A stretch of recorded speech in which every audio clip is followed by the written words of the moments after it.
1964 के एक पुराने वाकये से शुरू होती है। जवान लोरेन और एड वॉरेन एक एंटीक शॉप में आए। दुकान के मालिक की बेटी विक्टोरिया ने बताया कि उनकी शॉप में अजीब और सुपरनैचुरल वाकयात हो रहे हैं।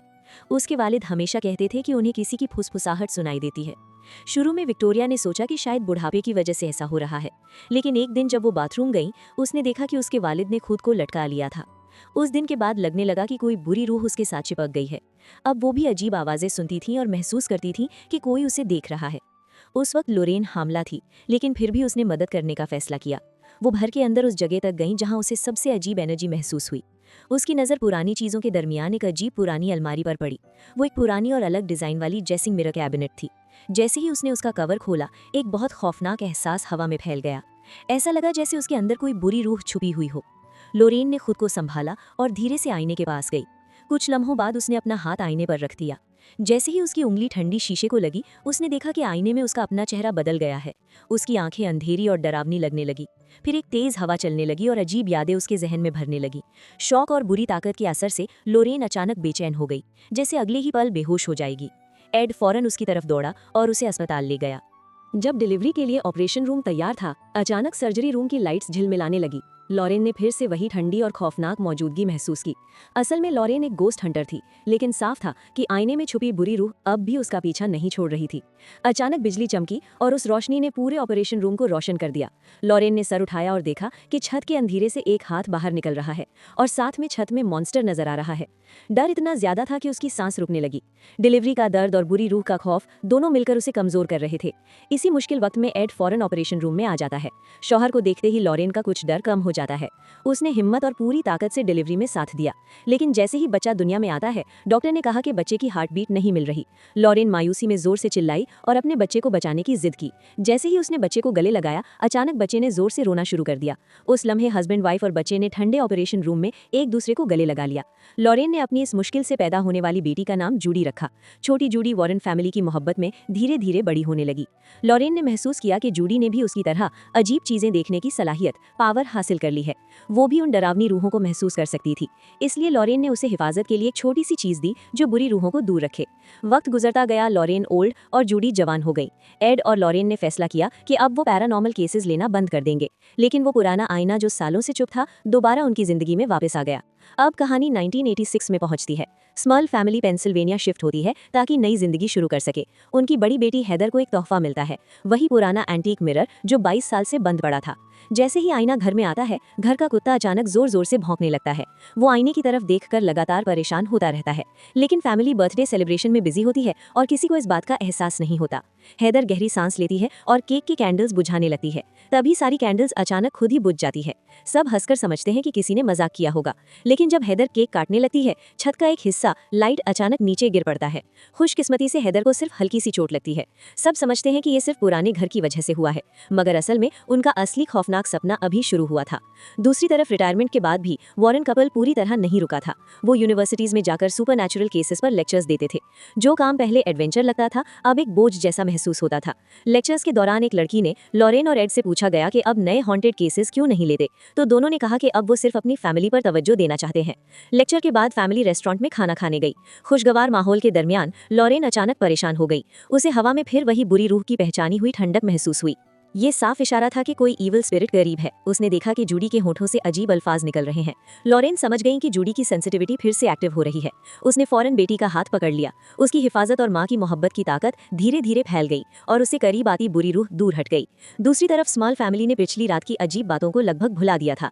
जब जैनेट कपड़े ठीक कर रही थी, एक टॉय डॉल अचानक उसके पाँव के पास आ गिरती है। वो उसे उठाती है और बेटी के कमरे में वापस रखने चली जाती है। जब वो नीचे बेसमेंट की तरफ जा रही थी, अंधेरे में अचानक एक अजीब सी आवाज सुनाई दी।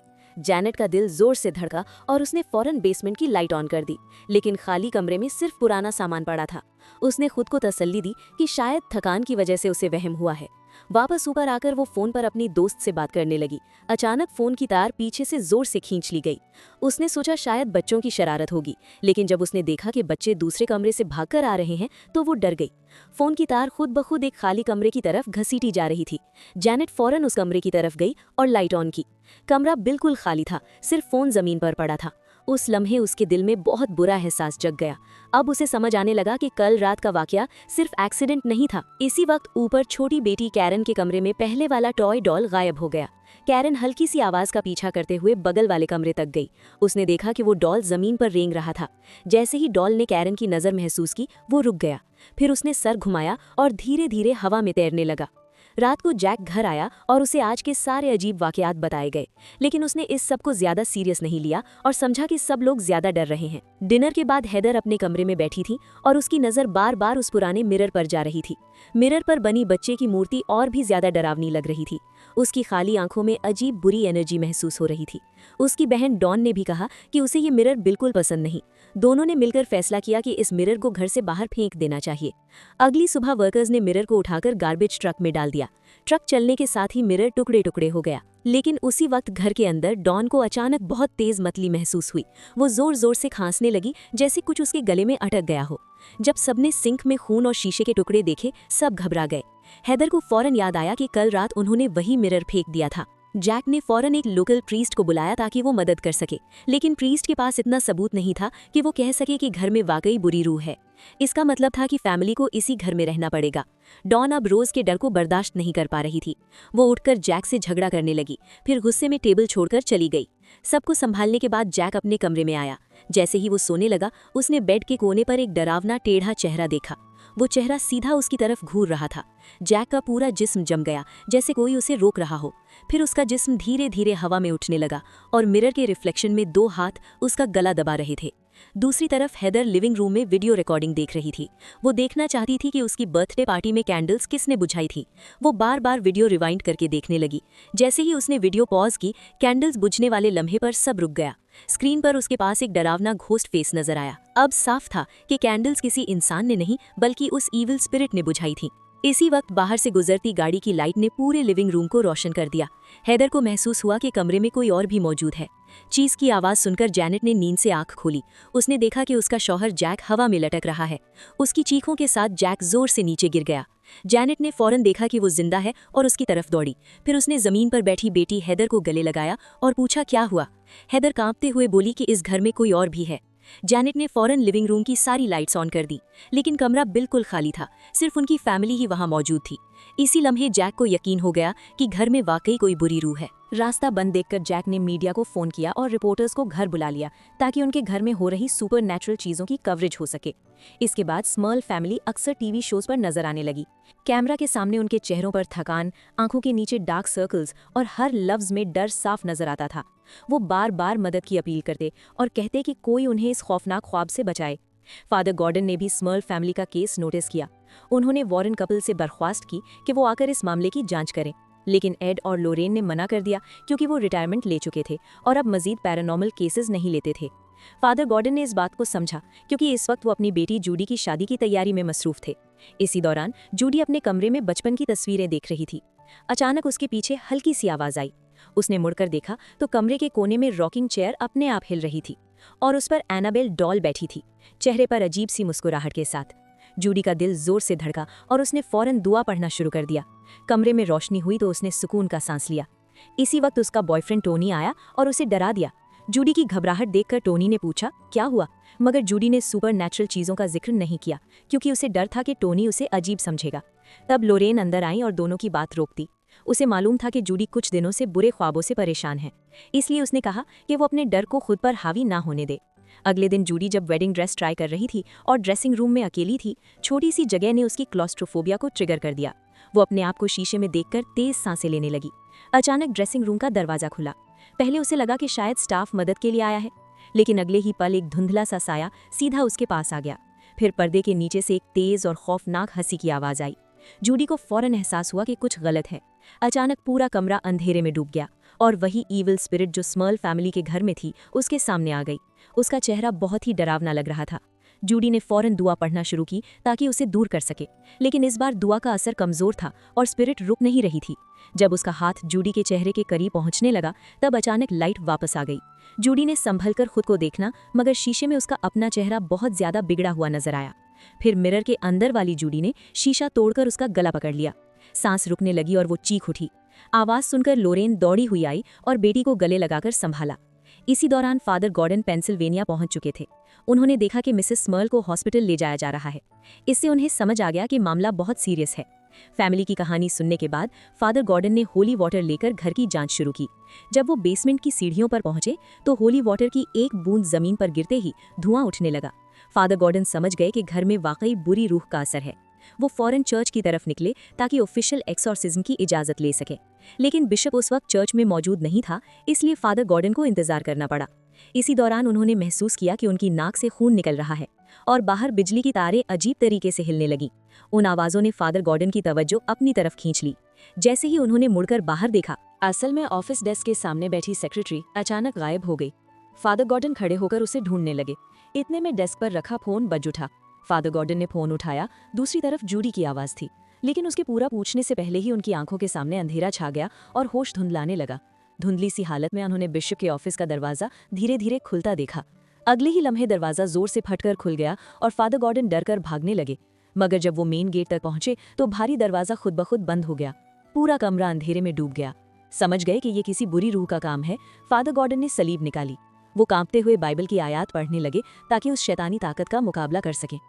लेकिन उस वक्त सलीब अचानक आग पकड़ लेती है। जलन इतनी तेज होती है कि उन्हें सलीब फेंकनी पड़ती है। आग बढ़ती गई और फादर गॉर्डन की आंखों की रोशनी धीरे धीरे खत्म होने लगी, जैसे किसी ने उनका जहन काबू कर लिया हो। वो बाहर गए और नीचे लगती इलेक्ट्रिक वायर को उठाया। उस वायर को अपनी गर्दन के गिर्द लपेटा और ऊपर से छलांग लगा दी। दूसरी तरफ एड टोनी को अपनी कलेक्शन दिखा रहा था और जूडी के पैदाइश वाली रात का वाकया सुना रहा था। उसने टोनी से कहा कि वो जूडी का हमेशा ख्याल रखे और हर मुश्किल में उसका साथ दे। इतने में लोरेन आई और उनकी बात काट दी। चर्च से खबर मिली थी कि फादर गॉर्डन की मौत हो गई है। फ्यूनरल में लोरेन कॉफिन के सामने खड़ी आंसुओं को रोक न सकी। न वो और न एड यकीन कर पा रहे थे कि उनका पुराना दोस्त इतनी अचानक इस तरह चला जाएगा। इत्तेफाक से जूडी ने फादर गॉर्डन के कॉफिन को छू लिया और एक सर्द सी दहशत उसके पूरे जिस्म में फैल गई। उसके दिल में फौरन एक सख्त एहसास पैदा हुआ।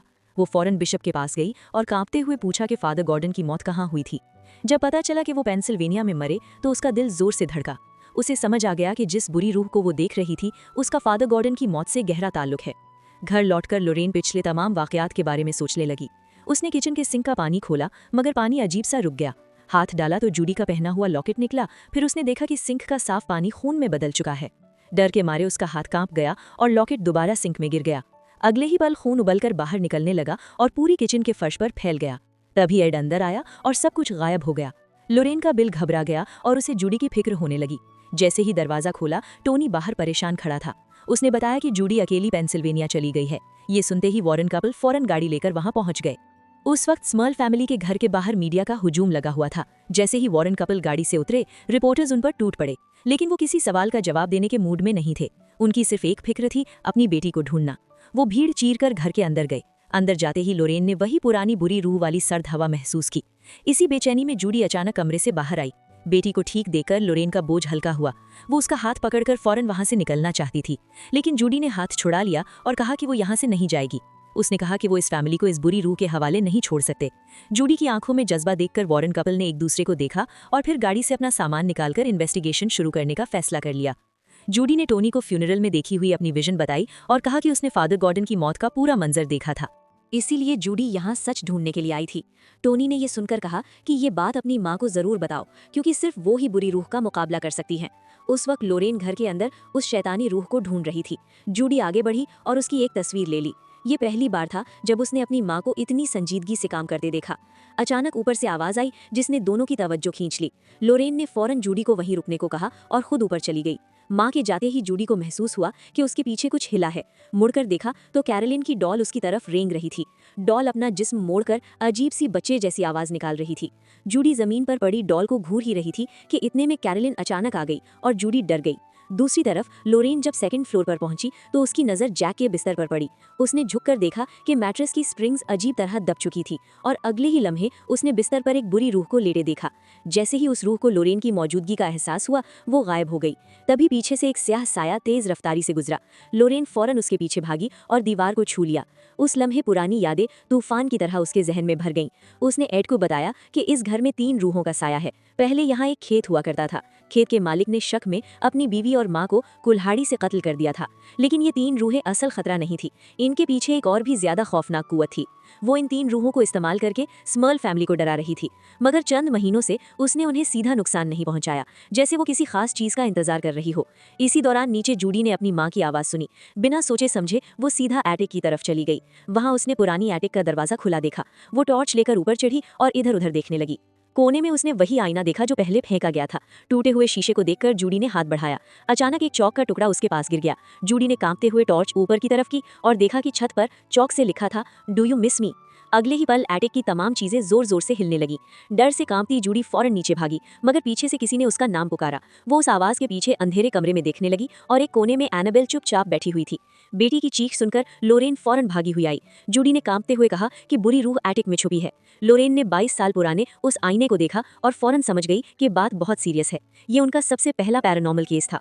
उस वक्त जवानी और डर की वजह से वो दोबारा उस एंटीक शॉप कभी नहीं गई थी, मगर अब जब ये आईना फिर सामने आ गया था, इसका मतलब था कि अब उन्हें अपने माजी के साए का सामना करना ही पड़ेगा।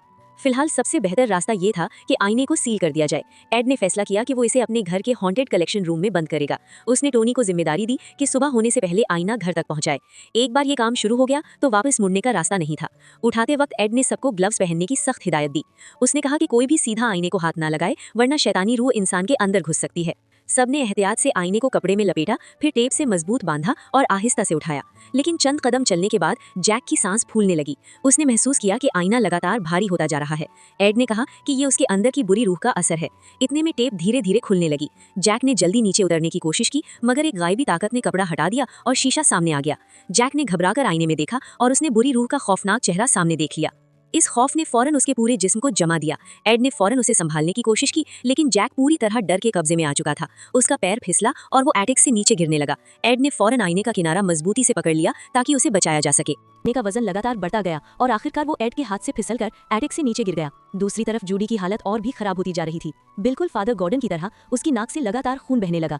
लोरेन ने बेटी का पीला चेहरा देखा और सिर्फ दुआ कर सकती थी कि एड जल्दी से उस मनहूस आईने को वहां से ले जाए। बाहर टोनी ने आखिर गाड़ी स्टार्ट कर ही ली, मगर जैसे ही उसने गाड़ी मोड़ने की कोशिश की, आईने की बुरी रूह अचानक रोड के बीच आ खड़ी हुई। टोनी बच न सका और गाड़ी सीधा दीवार से जा टकराई। खुशकिस्मती से उसे ज्यादा चोट नहीं लगी, मगर गाड़ी पूरी तरह बंद हो गई। अब साफ था कि वो शैतानी रूह किसी भी सूरत आईना यहाँ से ले जाने नहीं देगी। अचानक बिजली चमकी और पूरा घर अंधेरे में डूब गया।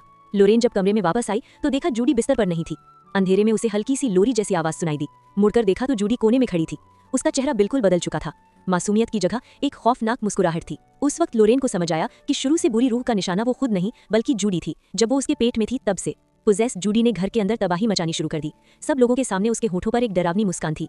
उसने जेनिस और बच्चों की तरफ देखना शुरू किया। इसी वक्त एड नीचे भागकर आया और उसे होश में लाने की कोशिश की, मगर जूडी ने उसके सीने पर जोर से धक्का मारा, जिससे एड को दिल का दौरा पड़ गया और वो गिर पड़ा। बाहर टोनी ने ये सब देखा और जोर जोर से दरवाजा पीटना शुरू कर दिया, लेकिन लोरेन ने पहले ही सारे रास्ते बंद कर दिए थे। लोरेन जो बेसमेंट में गिर गई थी अब होश में आई। जैसे ही वो खड़ी हुई, बेसमेंट का दरवाजा खुल गया और हाथ में कुल्हाड़ी लिए पुराना फार्मर नीचे उतरने लगा। आखिरी वक्त पर टोनी ने बेसमेंट का दरवाजा खोल दिया और लोरेन बच गई। दूसरी तरफ एड ने मुश्किल से संभलते हुए घर वालों को फौरन निकलने को कहा। उसने दरवाजा खोला और स्मर्ल फैमिली को भागने को कहा। लोरेन भागकर आई और सब सच बता दिया। ये सुनकर एड ने फौरन कहा कि उसका होली क्रॉस ले आओ।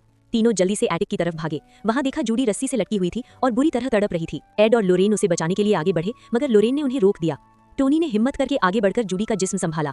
एड ने फौरन छुरी से रस्सी काटनी शुरू की। जूडी की सांस धीरे धीरे रुक रही थी और उसका चेहरा सफेद पड़ता जा रहा था। आखिरी लम्हे में एड ने रस्सी काट दी, लेकिन तीनों सीधा नीचे गिर पड़े। एड घुटनों के बल बैठ गया और जूडी को सीपीआर देने लगा। उसके हाथों की हर जोर भरी दबाव में एक बाप की बेचैनी थी। लोरेन पास खड़ी रो रही थी और तभी उसकी नजर उस आईने पर पड़ी। आईने में उसने देखा कि शैतान का हाथ उसके कंधे पर था। बुरी रूह ने एक शैतानी मुस्कान दी और एड फिर से दिल के दर्द से गिर पड़ा। टोनी फौरन आगे बढ़ा और सीपीआर देना शुरू कर दिया। उसके हाथ लगातार जूडी के सीने पर दबाव डाल रहे थे। आखिरकार उसकी कोशिश रंग लाई और जूडी ने जोर से सांस ली। उसकी आंखें धीरे धीरे खुल गईं। सबने सुकून का सांस लिया ही था कि पास रखा आईना खुद से सीधा खड़ा हो गया। फिर वो हवा में उठकर तेज घूमने लगा। एड ने फौरन बाइबल उठाई और दुआएं पढ़ना शुरू कर दी, मगर इस बार उस बुरी रूह पर बाइबल का असर नहीं हो रहा था। पास रखा क्रॉस भी आग पकड़ चुका था। अचानक आईना हवा में रुक गया और सीधा उन सब की तरफ झपटा। टोनी ने दोनों हाथों से उसे रोकने की कोशिश की, मगर वो पीछे ढकेलता गया। एड लगातार दुआ पढ़ रहा था, लेकिन बुरी रूह ने उसकी बाइबल को भी आग लगा दी। एड ने जलती हुई बाइबल सीधा आईने पर दे मारी और उसी पल असली जंग शुरू हो गई। शैतानी रूह हवा में उठकर टोनी को नीचे दबा देती है।